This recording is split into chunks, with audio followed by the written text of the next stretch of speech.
Bonjour tout le monde, on se retrouve pour le Twinzo 24, accompagné avec Sylvain. On est mardi, on devait aller à la salle.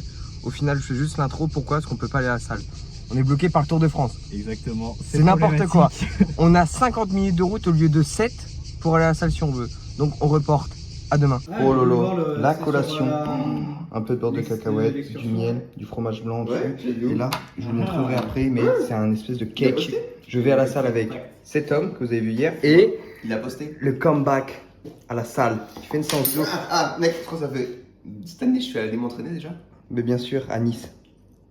J'ai fait une séance de sport cette année. En muscu, je m'entraîne chez moi. Et non. Regardez-moi cette dinguerie. On dirait un vrai gâteau. Ils savent plus quoi inventer les gens. Pourquoi? Il dit je t'épargne le compliment générique de prospection, même si je dois dire que j'adore ta chevelure. Oh là là, c'est tout. Ça c'est de la prospection où je réponds, tu vois. Les hommes montent en gamme. Oh là là, quelle crinière, on voit même pas son visage. C'est n'importe quoi. Il y a trop de cheveux, putain. Déjà commencé tes séries effectives, toi? Je sais pas, Iso. Tu sais pas, ouais, juste tu tires quoi. Là, celle-là, ça va me permettre de juger si oui, je reste à cette charge ou si je monte. Et du coup, ça veut dire après, ça envoie la sauce, comme on dit.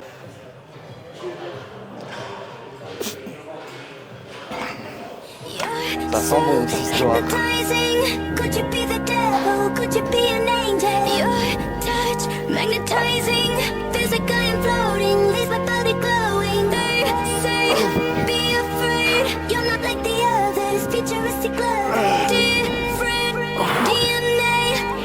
C'était bien Iso.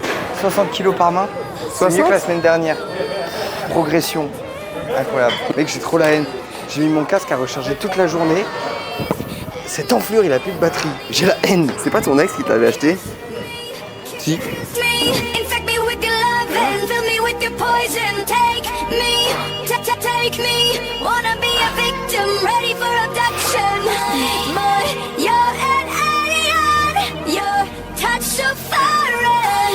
Tire. Super. Allez. Allez. Voilà. Encore. Oh, t'es un gourmand. Quoi? T'es un gourmand. Pourquoi? Mais là, il t'en reste. Mais arrête tes conneries, il retire. Ah bon? Voilà. Encore. Ah, mais oh, on n'est pas à la danse là. Allez. Pas trop tard, t'allais dire une bêtise, t'allais dire quoi? Quoi? T'allais dire une bêtise. Ah oui, je vais te demander si t'avais dit aux abonnés qu'on était en couple ou pas. Non, t'as pas dit? J'ai oublié. C'est pas grave, c'est pas important.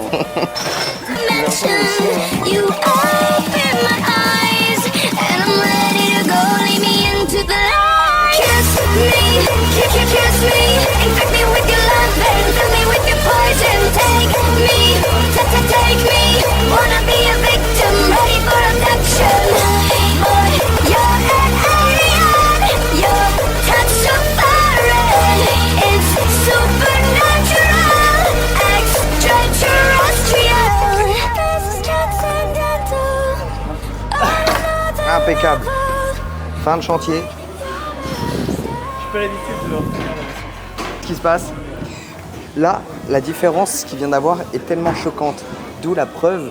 Et oui, la preuve simplement que votre phase excentrique, quand vous redescendez, c'est là où tout se joue. Parce que Sylvain nous envoyait tout comme un bourrin, ce qui est très bien. Voilà, ça part d'une bonne intention. Sauf que sa phase excentrique, quand il redescendait, ce n'était pas contrôlé. Il l'a fait, même s'il a fait une moins bonne performance, qu'il a l'impression qu'il était plus nul, eh bien, en termes d'hypertrophie, voilà, d'objectif d'hypertrophie, c'est beaucoup plus pertinent. Retenez vos respirations. Pour ça, il faut pas mettre trop de poids. De quoi? Les gens ils mettent trop de poids des fois. Ce truc, c'est que des chiffres, c'est de l'ego, on s'en fout. Ouais. S'il faut en enlever pour faire vos chiffres, votre fourchette de répétition et un mouvement propre, faites-le, on s'en fout. Hop, voilà, s'il faut le refaire à vide, on le refait à vide, on s'en fout de ce truc. Ça, c'est rien. Ça, c'est qu'un chiffre, on s'en fout. Merci Iso. Iso? Oui. Je pense qu'une séance d'eau sans traction, c'est comme un repas sans fromage et comme un baiser sans moustache. Ça va pas ensemble. What? J'ai pas compris la fin. Faut... Non, mais je pense qu'il faut faire la traction dans une séance d'eau. Pourquoi il n'y a pas de séance de traction dans tes séances? Dans vos codes, moi je mange pas de fromage à un repas. Là, on va faire 2 sets là. Ouais. 2 sets. C'est tout? Ouais, 2 sets effectifs.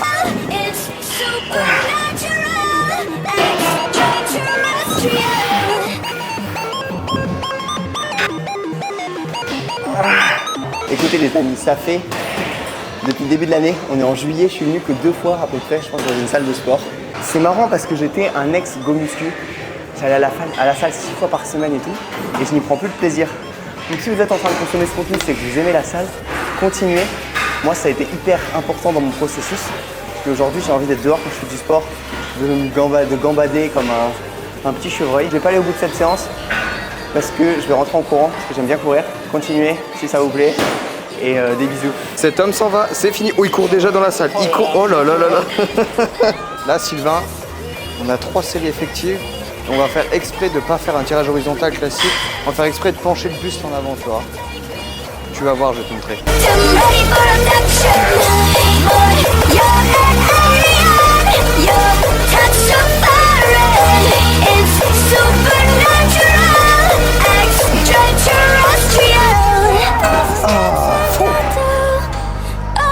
C'est dur, mais c'est fini. Bien rentré de la séance. Célophane est rentré de la course. Il nous fait une petite baignade. On se faisait une réflexion, demain on va voir Oussama Hamar. Eh bien dis donc, en voilà des aventures. On va même lui serrer une pince. On va lui serrer une pince, on va lui serrer une pince. On va lui dire 2 mots. Bon, c'est actuellement en train de cuire les œufs pour Célophane et moi, avec des petites pâtes juste ici. Il faut savoir que personnellement, j'essaye d'éviter au maximum les pâtes et donc de prioriser soit les patates, donc les pommes de terre ou les patates douces. Mais là, on a fait des pâtes, ça doit faire plusieurs mois, je crois que j'ai pas mangé de pâtes. Intéressant, enfin ça va être intéressant de voir comment je vais réagir. Ça ne fonctionnera pas. Bon, je sais pas si on m'entendra bien, la soirée se passe bien, il est un peu plus de minuit.